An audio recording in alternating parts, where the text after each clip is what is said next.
Hey guitar enthusiasts, Nick here from Solo Guitars and welcome back to the channel. Today we're going to dive deep into a seriously asked question that is very frequent with us here at Solo Guitars. Now you're going to ask me, what is the question, Nick? The question is this. We have a special on our Telecaster, the TCK and the STK bodies are in the pre-made section for a very affordable price. So we're going to give you a little bit of a breakdown on the proper placement of where to put your post holes in the case of a Floyd Rose tremolo system. On the bench here, we've got a sample of one of our STK bodies in a beautiful silver burst. As I say sample, this one has a few flaws, so it's going to be working perfect in the case for what we're going to do today. So I'm going to walk you through a couple of different options for it. One easy way, one beginner way, and one for the professionals. So as you can see here, we're going on the heavy metal aspect of it. Our old friend Eddie Van Halen taught us that you could put any neck with any Strat body if you really wanted to really make something unique. And that's exactly what we're aiming for today. So we've actually got one of our STN M21H unfinished left-handed necks to get that reverse headstock look on this beautiful Strat body. So as I said, we're going to be going with the Floyd Rose today. We're going to be having our Solo Pro locking tuner system in black. Comes completed with the nut as well as all the hardware you need and for a very affordable $134. So we're going to jump right into it. I've already got a couple of tuners popped on the headstock. This is going to be one way that's going to make your life easier for the sake. Now, Floyd Rose, when we have a fender scale length, you're going to be looking for a 25.5 inch scale length, which is going to put your post at 25 inches from the inside edge of your nut. It's very important to note it's from the inside edge of your nut, not the outside. We're going to be going from right there. So using our pencil, we're just going to get a brief idea to make sure we're in the right location for it. And it seems as though we are set. Now, pop that bridge in there. We're going to double check it.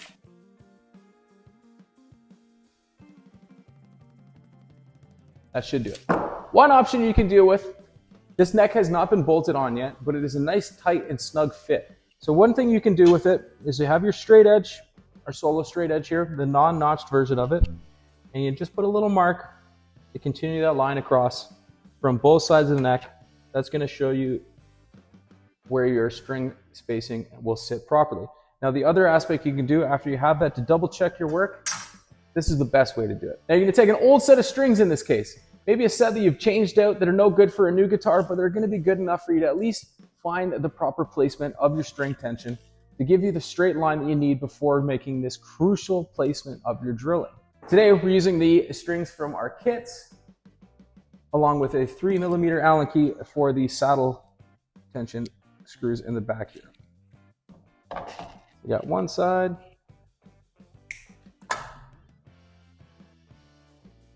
Now go ahead and get that tuner, put that into the tuner there and tighten it up. Get a little bit of tension on it. Not too much tension as you're going to end up pulling the bridge up, which is no-no. You want that bouncing around too much on you. Of course, make sure it is sitting in the nut slot. You don't need a lot of tension, enough that you're going to hold it straight down against there, just enough that you can see clearly as they're moving back and forth. You can see how much movement you have to play with. Now you're going to pop one on the other side to make them even. Okay, now as you can see, we have an even tension, both the top E and the low E string. And what you're going to do is you're essentially going to push this into your place until you have the exact spacing on both sides. Now you do want a little bit more on your low E side, or sorry, your high E side on the bottom section here, so that if you do any pulling and bending, you're not going to bend it off the end of the fret. It's more important to have more on the bottom side than it is on the top, because you're not going to push the top string clean off.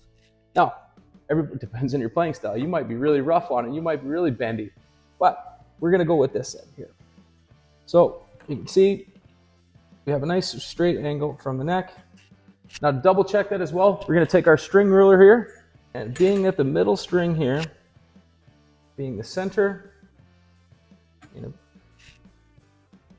to push that in. You can use your inlays as your center line as well. What I can see from this, it shows that this neck pitch needs to be pushed a little bit down towards the bottom side of things to get that nice even straight line for your center. So, doesn't take much, just as much as that. little bit of play in between the two of them. Now again, we're just going to go back and check. Put our straight line here. Center saddle to there. Happily say that that's where we're at. Now, with our pencil, you're going to come in and just very casually, a little bit of a mark on your two parts of your round corners. And then we're going to pop that off and see where that sits from our original marks when we pushed our straight edge from either side of the neck.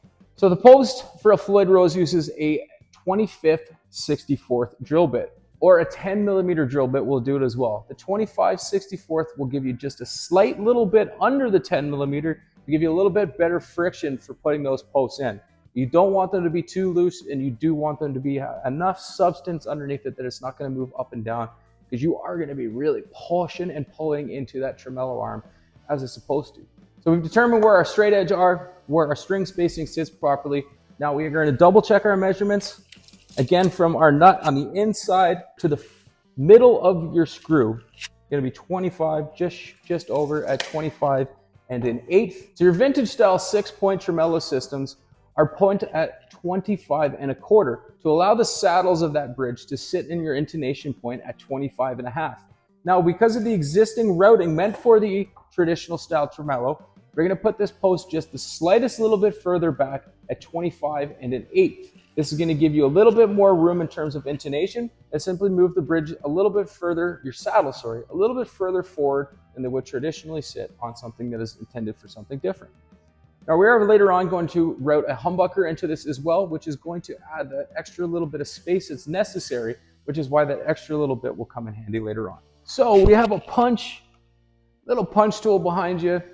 Going to use something just enough to give a little bit of an indent. I recommend you use a brad point bit in this case. Brad point bit has a little bit of a tip right at the end there that's going to sneak you into that little hole that you just made with your pinpoint, and that's going to allow you to exactly sit where you want it to. Unfortunately, when it comes to your traditional split point bits, it does have a little bit of play in back and forth. So if you don't have a solid starting point, you could have it bounce around on all over on you, which is why the brad point bit is going to save you a big time in terms of headaches and stress, and really ensure that you have the proper point first and foremost. Let's take it over to the drill press.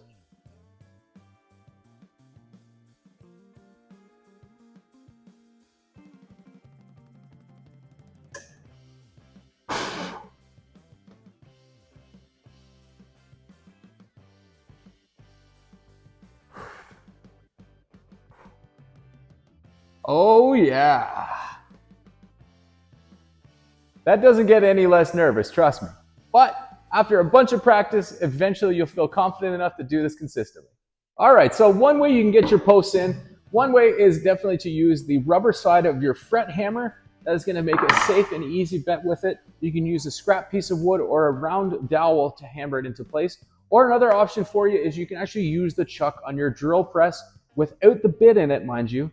Tighten it all the way till it hits its max point and use the actual teeth to push that pin into place as well.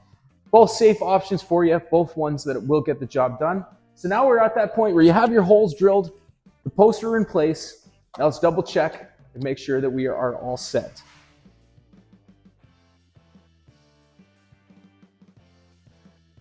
Now judging by that, I'd say we're laughing. You got equal tension, you got equal spacing on either side of the neck for both your low and your high E string, and there's no movement between the two of those posts. That's what you like to see in a good install for Floyd Rose, at least the Floyd Rose side of things. All right, so now you've got your drilling out of the way, you're happy, you got it safely done, there's no damage.